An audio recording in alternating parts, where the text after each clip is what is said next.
आज गुरुजी से जानते हैं शनि के छठे और आठवें भाव में होने का फल कि कैसे ये जातक के वैवाहिक जीवन में प्रभाव डालता है। तो चलते हैं गुरुजी की तरफ और जानते हैं इसका प्रभाव। आपका प्रश्न पुनः शनि और मंगल से ही है, षष्ठ भाव से है और विवाह से संबंधित है कि अगर सप्तम भाव का स्वामी छठे बैठ जाए, और छठा और आठवां दोनों भाव इसमें आ जाएंगे। सप्तम भाव का स्वामी अगर छठे बैठ जाए, या छठे भाव का स्वामी सप्तम बैठ जाए, या सप्तम भाव का स्वामी अष्टम भाव में बैठ जाए, या अष्टम भाव का स्वामी छठे या सातवें में बैठ जाए, vice versa and exchanges of the houses. Shani पर ही हम चर्चा कर रहे थे। सप्तमेश अगर शनि है, यानी तुला का है अगर, ओके, या सप्तमेश, जब सप्तम भाव होगा तो सप्तमेश शनि नहीं होगा, शनि को उच्चता प्राप्त होगी, लेकिन सप्तमेश शुक्र होगा। जिन लोगों की औरतें जल जाती हैं, आग लग जाती है, शादी के दिन ही मंडप में आग लग जाती है, नाव में जाते हैं तो बिजली गिर जाती है, घर तक शादी का जोड़ा पहुंच ही नहीं पाता, वो वही होता है। जब तुला का शनि होगा तो शुक्र को आग लगा देगा, चाहे आकाश मंडल से बिजली गिरे या जमीन से। वेस्टर्न एस्ट्रोलॉजी में इसका बहुत अच्छा प्रमाण दिया गया है कि the house, the six master of sixth house is posited in the seventh, और the master of seventh is posited in the eighth, और in the reverse gear the master of eighth house is moving and having location and status both. There are two things, status and location, ज्योतिष विज्ञान में बहुत महत्वपूर्ण है। आपका status क्या है और आपकी लोकेशन यानी आपकी स्थिति क्या है। आप लखनऊ में हैं तो आपके फ़ोन का हम लोकेशन और आपके लोकेशन जान सकते हैं, लेकिन आपका स्टेटस हम नहीं जान सकते। आप गवर्नर हैं कि आप IAS हैं, कि आप PCS हैं, कि आप व्यापारी हैं, कि आप डॉक्टर हैं, कि आप इंजीनियर हैं, हम आपका स्टेटस नहीं जान सकते। इसलिए ज्योतिष विज्ञान में लोकेशन के साथ साथ स्टेटस की बात जरूर कही है। यानी शनि में अगर वो मकर और कुंभ का है तो उसके पास अपना स्टेटस है, he is owning his own house, and the Capricorn the master of Saturn is only sitting in his oven drying room, यानी मकर पर बैठा हुआ सप्तम भाव पे शनि अपने ड्राइंग रूम में बैठा है। अगर सप्तम का स्वामी हो के छठे बैठ गया शनि, अपराजेय तो बना देगा, औरत को दुत्कारेगा, लेकिन औरत जबरदस्ती उस घर में अपना स्थान लड़ के ले लेगी। जैसे जैसे द्रौपदी।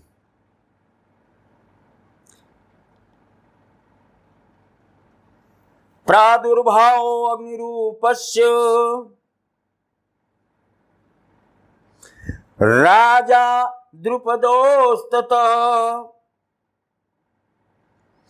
पंचम्यां पंचमां कन्या पंचभर्ता भविष्यति, पंचांग कन्या पंचांग रूपो अग्नि प्रभूतो अस्वर कैसे जाया,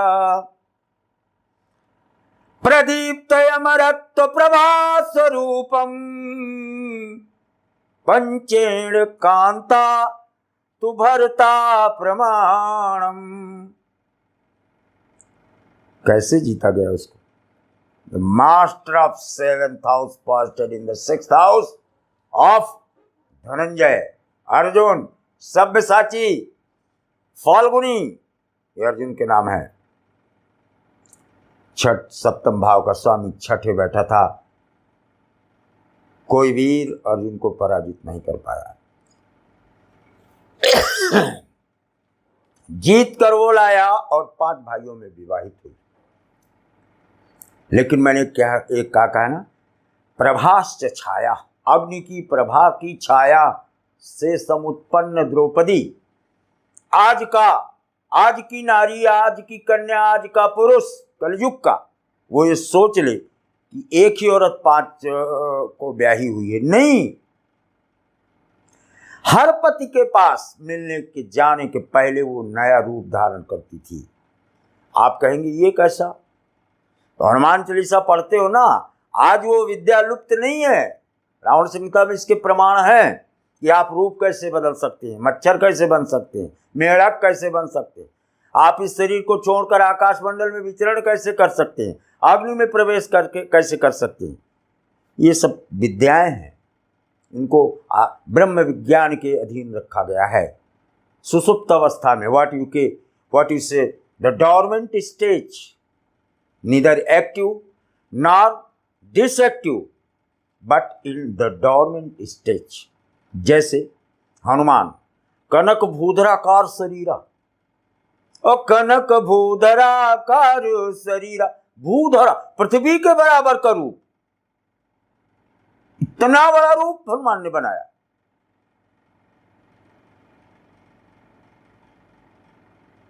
और रूप ही नहीं बनाया, भेजा जा रहा था मैसेज देने के लिए कि आप मैसेज देने जाइए, सीता की स्तुति लेकर आइए, दैट्स ऑल, आपको और कुछ नहीं करना।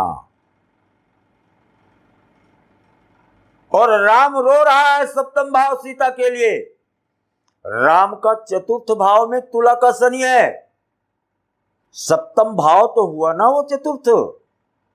राम रो रहा है, समस्त परमात्मा का स्वयं अद्वितीय रूप रो रहा है, शंका व्यक्त कर रहा है, जीवित है सप्तम भाव यानी पत्नी आज मर गई। जीवेपि वैदेही तू मृतस्योपि कदाचिन हनुमंता उग्रवीरस्य संवादम नमस्कुरु। तुम जाओ और कहीं से भी पता लगा के आओ वेदर शी इज अलाइव और डेड, क्योंकि कोई जगह बाकी नहीं जो हमने खोजी ना हो। छठे भाव पर जब शनि आ गया तो वह हनुमान क्या कहते हैं? अरे मोरे जियत तुम अवध नरेश। कितना अपराधी स्थिति है, मैंने अभी अर्जुन का बताया, और द्रौपदी को प्राप्त करना स्वयंवर में, और यहां हनुमान मोरे जियत तुम अवध नरेश, न लावाऊ मन माऊ और तन की वसंका। छठे भाव में डाउट नहीं रह जाता, संदेह नहीं रह जाता। जहां संदेह होगा वहां विश्वास का जन्म नहीं हो सकता। विश्वास की विपरीत अवस्था संदेह है। लेकिन कपिंजर हनुमान बोलते हैं कि मोर जियत तुम अवध नरेश, न लावाऊ मन मोतन की उशंका। ओ आयसु होई ओ बही रघुनाथ, तो खारी लयाऊं ओ लम्मा कलंका। आप सीता की खोज के लिए कह रहे हैं। कौन घर घर ढूंढेगा जाकर? 14 करोड़ से ज्यादा राक्षस हैं लंका में, हम नहीं ढूंढ पाएंगे। हम तो पूरी लंका ही उखाड़ करके ले आएंगे और आपके सामने रख देंगे, अपने बंदरों से ढूंढवा लेना, सीता वही है। ये होता है the position of master of 7th house as posted in the 6th। तो वीरता से जीत कर लाता है, वीरता से जीत कर लाता है। और आज वो समय नहीं है, आज लोग लोगों के हृदय को जीतते हैं, या इम्पोस्ट लव जिहाद, conversion, inter caste, inter religious, inter state, inter countries likewise. यानी सप्तम भाव का स्वामी अगर छठे हो जाए या छठे भाव का स्वामी सप्तम हो जाए तो वीरता से प्राप्त कर। उसको भले ही कोई कहे, हाँ एक बात एक्सेप्शन, इसमें विद्वानों के मस्तिष्क में प्रश्न पैदा होगा, तो हम जो बोलते हैं कोई समझे या ना समझे, लेकिन इसका जो पात्र होगा उसके कान तक ये शब्द पहुंच जाएंगे। इसलिए कभी खाना पूर्ति के उद्देश्य से हम जब बोलेंगे तो वेद ही निकलेगा, बाकी हम कुछ बोल नहीं सकते। अपना कोई एक वाक्य नहीं रहता हमारा, एक सिंगल शब्द नहीं रहता हमारा। भीष्म पितामह का आप देखो कि 7th हाउस का स्वामी अष्टम है भीष्म पितामह के, और भीष्म पितामह ने अंबे अंबे अंबे अंबा अंबालिका को काशी नरेश से को युद्ध में पराजित कर और जीत कर लाए थे। और गंगा पुत्र हैं, पिता इनके शांतनु जी हैं। गंगा जी के पास ले गए, कहे माँ देखो हम क्या ले आए, कहा क्या, कहा हम 3 दुल्हन ले आए और जीत कर ले आए। लेकिन अष्टम भाव क्या है? वृश्चिक का है। वृश्चिक क्या है? अतल, वितल, सुतल, तलातल, रसातल, महातल, पाताल। पाताल है वृश्चिक, वहां जल है। This earth is floating over water like a boat.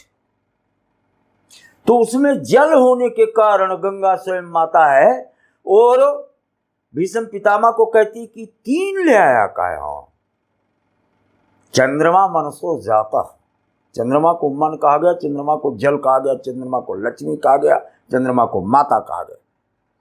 चंद्रमा, जितनी भी चीजें आप खाद्य पदार्थ हैं सब चंद्रमा के अधीन है, पानी से उत्पन्न। तो भीष्म पितामह की मां ने कहा 3 ले आया। अच्छा ठीक है, पूछ ले पहले इनके मन में इस समय कौन सा चिंतन चल रहा है। ये ज्योतिष विज्ञान का जानते हो क्या है? Voice prediction. वो तो जीत कर 3 और अंबे बालिका को तो ले ही आया, वो कार्य तो सिद्ध हो ही चुका है।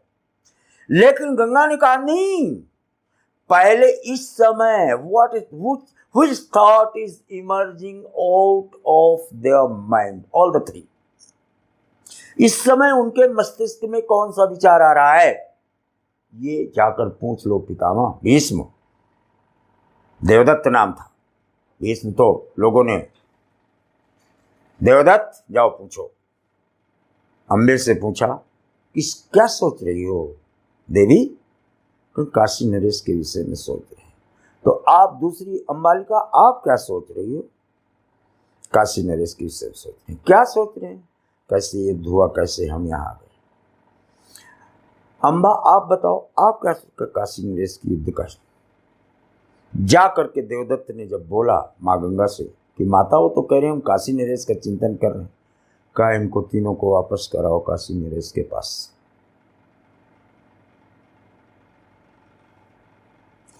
अरस्तु ने भी इसको कहा है, स्टालिन ने इसको रिवाइज किया है।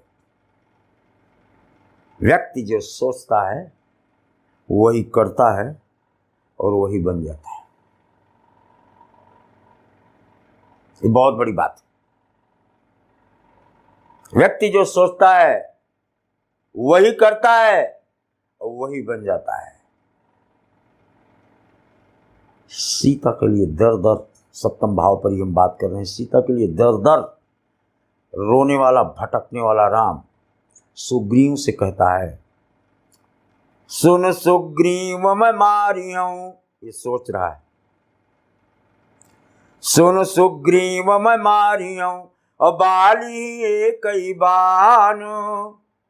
सोचा, जो सोचता है वही करता है।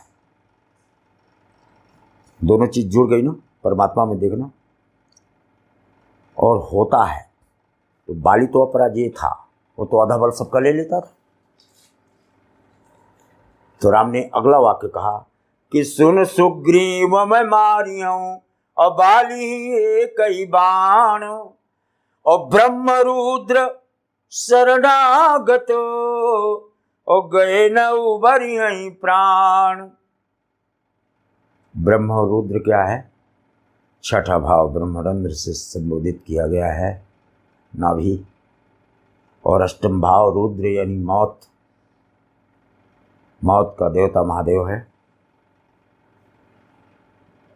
इसलिए मैंने इन चीजों का उदाहरण दिया कि छठे और आठवें पर अगर सप्तम भाव का स्वामी या इन भावों के स्वामी सप्तम पर पहुंचे तो मरणासन्न स्थितियों में आपको वो चीज़ प्राप्त होगी, वो नारी प्राप्त होगी, वो कन्या प्राप्त होगी, वो पत्नी प्राप्त होगी, वो लड़का प्राप्त होगा, वो दूल्हा प्राप्त होगा, जो भी आप जिस भाव से संबोधित करें। लेकिन विलंबित विवाहों में ये परिस्थितियां छठे और आठवें भाव के सप्तम भाव के सम्मिश्रण से स्पष्ट रूप से पाया जाता है। इतनी महत्वपूर्ण जानकारी के बाद अब चलते हैं कॉलर्स की तरफ और आपके पत्रों की तरफ, और गुरुजी से जानते हैं आपकी समस्याओं का समाधान। गुरुजी को मेरा सादर प्रणाम। मेरा नाम अमन, जन्म स्थान सहारनपुर उत्तर प्रदेश, तारीख 30/9/1992, समय 00:05। गुरुजी मेरी समस्या यह है कि मैं प्राइवेट नौकरी करता हूँ, 7-8 साल से नौकरी कर रहा हूँ। मेरी नौकरी में पिछले कुछ समय से बहुत समस्या चल रही है, जिसके चलते मानसिक परेशानी बहुत होती है। कृपया उचित मार्गदर्शन करें। अमन जी,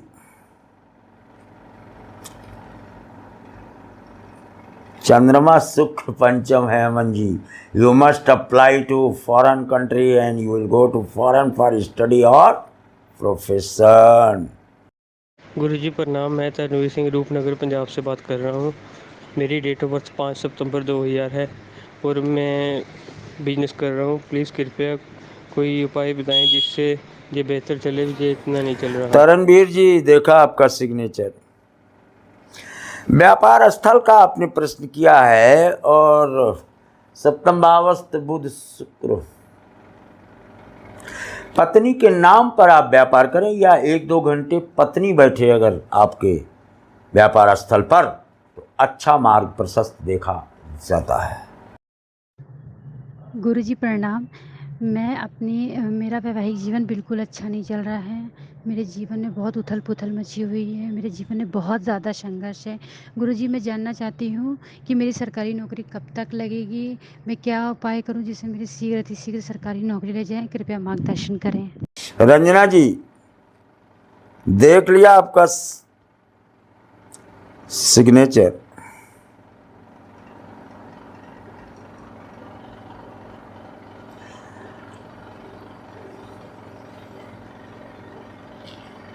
जिस समय सूर्य की किरणें पूरी पड़ती हैं लेकिन उनका प्रभाव नहीं मिलता, वो महीना कौन सा होता है? जनवरी का महीना, दिसंबर का अंतिम सप्ताह। यानी दिसंबर जनवरी के आसपास आपको कोई परिणाम आपके पूर्व में किए गए आवेदन के अनुसार आपको गवर्नमेंट जॉब की तरफ ले जाता है। ओम नमः शिवाय। गुरुजी, चरण स्पर्श। मैं आर्थिक रूप से स्वाभिमान पूर्वक जीवन जीना चाहती हूँ। इसके लिए उपाय बताएं। साथ ही जीवन क्या क्या कर्म शेष हैं उसके बारे में जानकारी दें। ओम नमः शिवाय। गुरुजी, चरण स्पर्श। मनीषा जी, मनीषा राणा जी,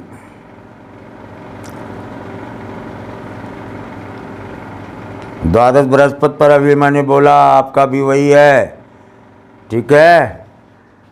इसलिए अब संन्यास की तरफ बढ़ो। वैराग्य हो चुका है आपको। संसार में किसी प्रकार का अब आपका संबंध किसी से आप रहते हुए भी आपकी स्थिति और परिस्थिति ये है कि जैसे कमल के पत्ते के ऊपर ओस की बूंद टिकी हो, चल पत्रांत लगनाम्बु बिंदुवत क्षणभंगुरम। जीवन की क्षणभंगुरता और नश्वरता का ज्ञान हो जाने के उपरांत आपका अवशिष्ट कर्म केवल ईश्वर को देखना अपने नेत्रों से या प्रतिभास के रूप में अपने हृदय में हृदयांगम कर उसके नामों के नामोच्चरण और उससे उत्पन्न होने वाली प्रतिध्वनि के आह्लादित अवस्था को प्राप्त होने का कर्म आपका अवशिष्ट देखा जाता है। पंडित जी प्रणाम। मेरा नाम दुर्ग विजय शर्मा है। मैंने आपको अपना कुंडली और सिग्नेचर दोनों भेज दिया है। मेरा सवाल है कि मेरी शादी 2015 में हुई थी, 4-5 महीने में टूट गई। अब मेरी दूसरी शादी कब होगी? और हम कुछ शत्रु सब परेशान करते रहते हैं, देखना नहीं चाहता रहता है, उसका कोई उपाय बताइए। दुर्ग विजय जी, ना ना ना ना, जीवन भर रणुआ रहना दुर्ग विजय जी। गलती न करना, एक विवाह टूटा, दूसरा टूटे, तीसरा टूटे, चौथा टूटे, 5वां टूटे, शेक्सपियर की तरह। ऐसा काम मत करना। भारत रत्न अटल बिहारी की तरह अकेले ही रहो तो ज़्यादा बढ़िया रहेगा। मार्ग प्रशस्त आपको देखा जाता है। विवाह करके गड़बड़ मत करना, दूसरी शादी नहीं करने का अलाउ नहीं। नमस्कार पंडित जी, मैं शिवांग मेहंदीरत्ता अलवर राजस्थान से। मेरे डेट ऑफ बर्थ 2 अगस्त 1990, समय सुबह 10 बजे का है। जन्म स्थान अलवर राजस्थान है। और पंडित जी, मैं आपसे अपने विवाह के बारे में जानना चाह रहा था। विवाह कब तक होगा और वैवाहिक जीवन कैसा रहेगा? नमस्कार पंडित जी। शिवांक मेहंदीरत्ता जी, ओके। विवाह का प्रश्न, मिथुन का शुक्र और मीन सप्तमेश, 12/3/15/6 मई 2022 और दिसंबर 2021 के बीच में विवाह तय होता है।